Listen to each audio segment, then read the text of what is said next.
This week we're back on my C10 truck. This was a little bit of an unexpected deal that we're going to do this week. Pretty basic repair, but you know, maybe somebody needs to know this information and we've got to do it, so we might as well video it. My fuel pump, we believe, has went bad in this truck. The other day going up a hill, pulled out of a intersection, or pulled out of a store there in Mars Hill, started coming up the hill, and the truck just falls on its face, just bogs down like crazy.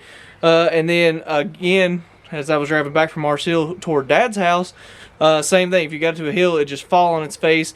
We got here and checked the fuel filter, and there was just a little bit of fuel in the bottom of the fuel filter. It wasn't filling up like we think it should have, so we believe that this fuel pump is bad. That's our first thought.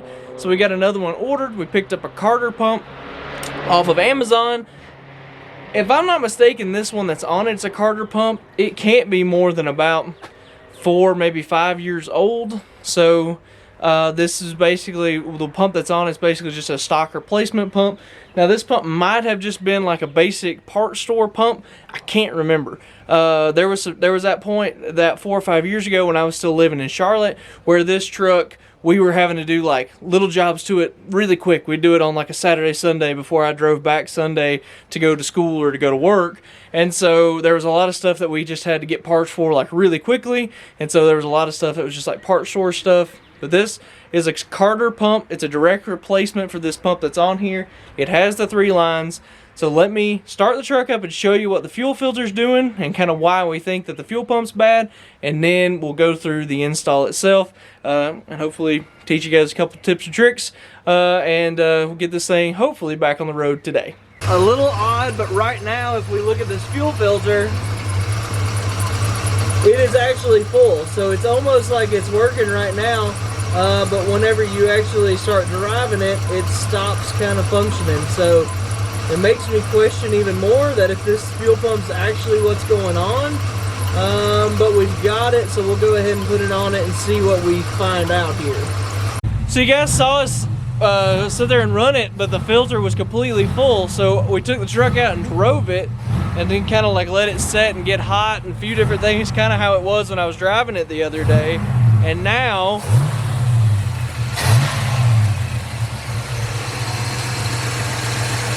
you can see the filter's only about half full, and if you let this sit for a while, or if you kind of run it like at part throttle, if you will, you'll see it actually go down even more.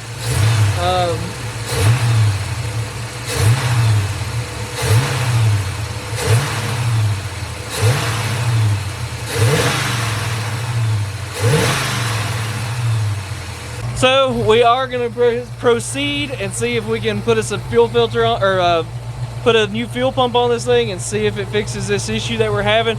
See, once we get the old one off, if there's something obvious difference compared to what it was on the new one. But here we go. Let's go. All right. So this fuel pump, it's got 3 lines off of it. There's a hard line that we've got. That's the outlet going to the fuel filter, and then up here to the carburetor. There's one that's like a return line for these that goes back to that valve that we swapped out on this truck a year or so ago, and then we've got the actual inlet line itself. So we're going to go ahead, pull all these lines off. I'm going to take this one off first, and the other thing is, you can see here that fuel filter has already leaked all the way down. There's no fuel in it at all at this point after sitting here for a little while. So yeah, we'll go ahead and pull all this off and get ready to pull this pump. So we went ahead and got the lines pulled off. Got all 3 lines pulled off. We're going to go ahead and replace the 2 that we haven't replaced at this point, which is the return line and the inlet line. Dad's getting the pump taken off. It's 2 the heads of them are 7/16 bolts. We'll go ahead and drop this off, and when we pull it off, we'll have to be careful because there is a push rod in there that actually makes the pump do its action, so we're gonna make sure we don't drop that. One other thing you guys probably noticed whenever we were looking at this earlier, you can see how close that line there sets to that lower radiator hose. We have a new tubing bender that we're going to use here in a minute, make us a new hard line out of here. So we'll go ahead and get that moved away from that, so the filter's kind of sitting back a little bit further away from the alternator and that lower radiator hose too.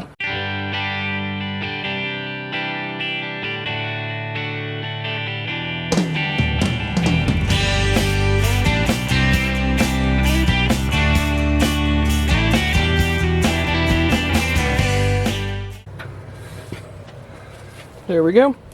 So there's the old one out.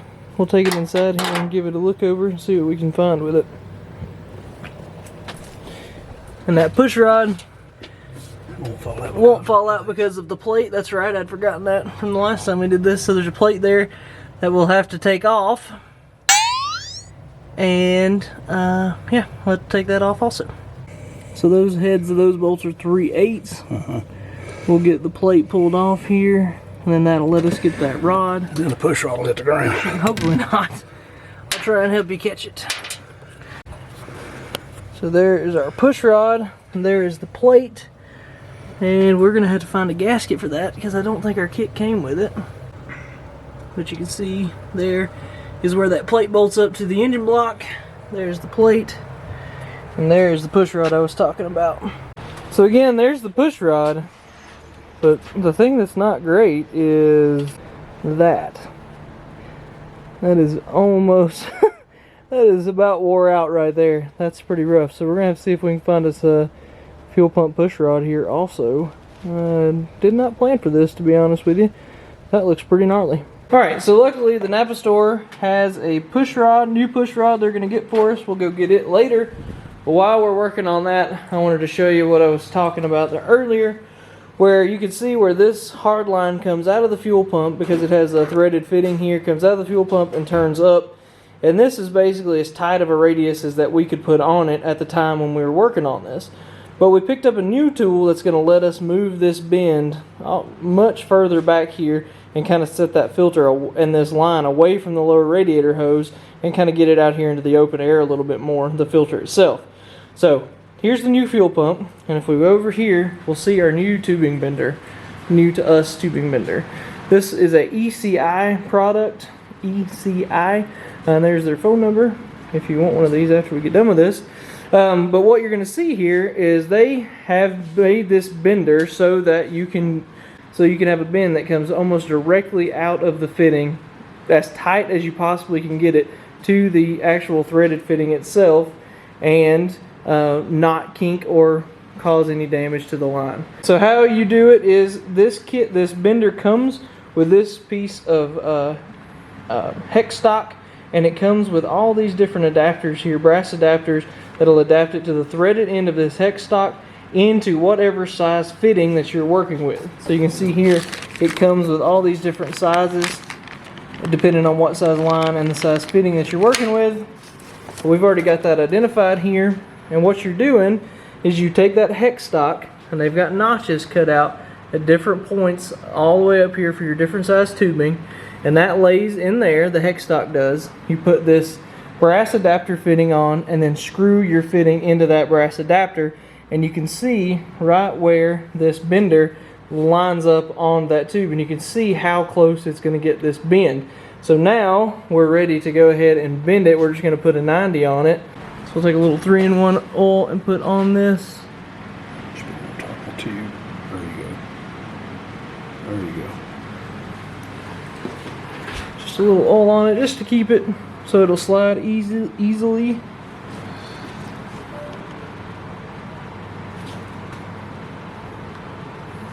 You can see it has graduations on it, so you'll know 90 degrees, dead on 90 there. Go just a little past for the spring back. Now, so you can see how smooth that radius is. There's no kinks, there's no damage to the line. It's really close outside of that, and you can see if we take it over here,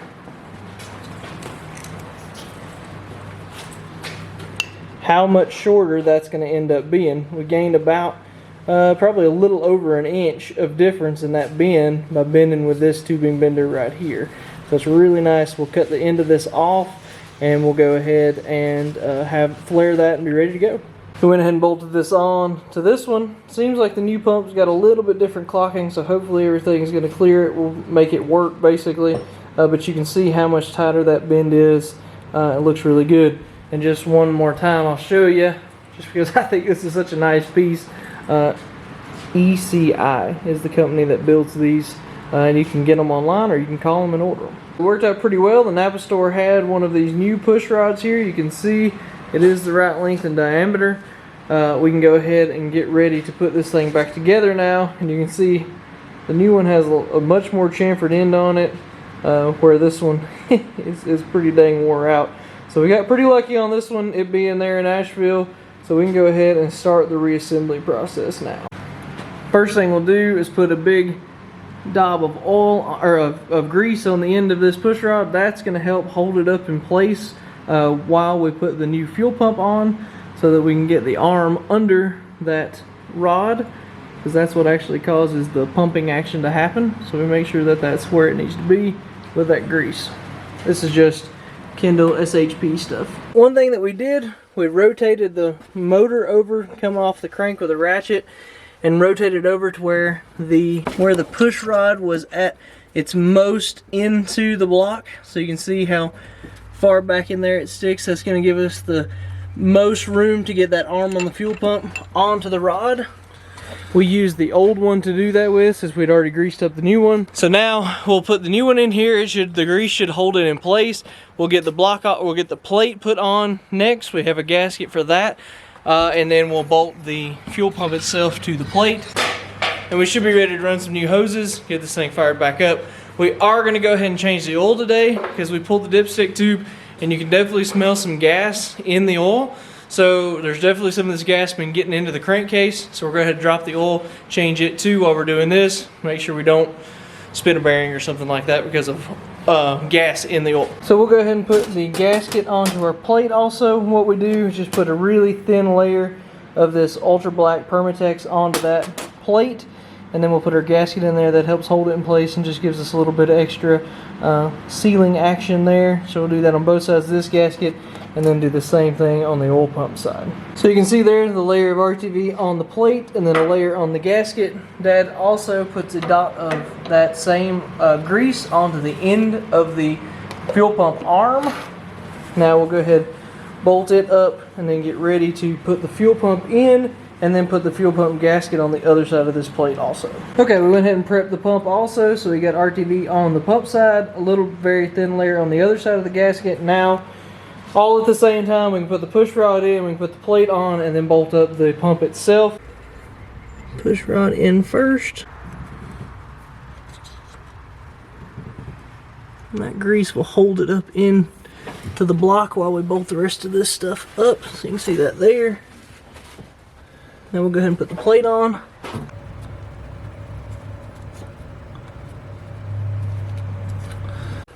Go ahead. Dad put the two bolts that actually bolt the fuel pump up really lightly, put them in just to make sure everything was squared up. And now he'll tighten up the little ones, make sure everything was squared like it needed to be. Alright, we did a quick double check. Push rod is still up in place like it needs to be. Fuel pump's going in. Okay, there it is. U pump is in place, bolted up. Now we got to run our lines. We're ready to fire this thing back up. We test fit our hard line, got the length that we wanted marked. Now we're taking a tubing cutter, cutting that off, and then we'll flare the end of it just so it's got a little bit of place to seat, so that we can put our clamp back on it.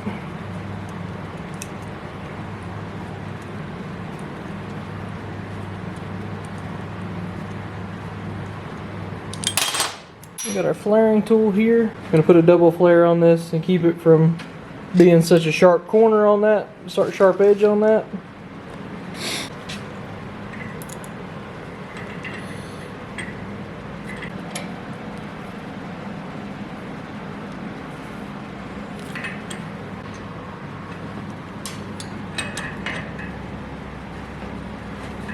So we use our die the first time, and then you just use the actual flare tool itself the second time.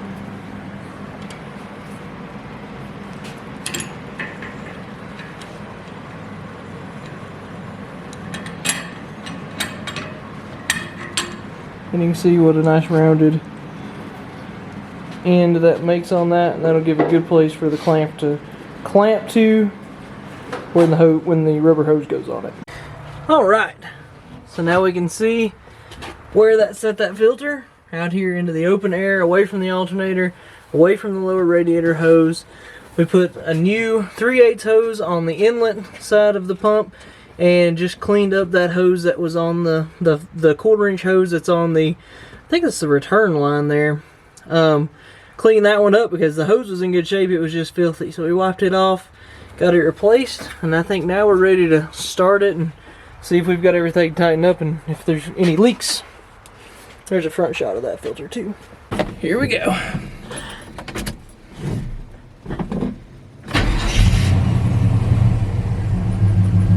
Started up good. Dad's not yelling, that's a good sign.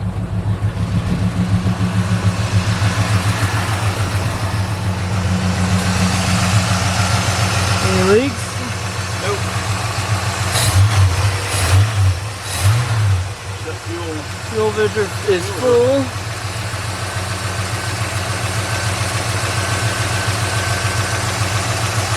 Well,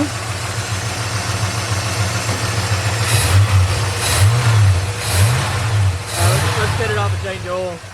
So I mentioned it earlier, but we had forgot while we were sitting there letting it run. We want to get that oil drained out of this thing because we think there's some gas in it. So we want to get that drained out. We got some Mobil 1, a new Napa Gold filter. The tall Napa Gold filter for this thing. We're going to drain it real quick. We have to run it up on these 2x4s to change the oil, which we should have done to begin with, and we wouldn't have even had to start it, but here we are. So let's get this thing pulled up there.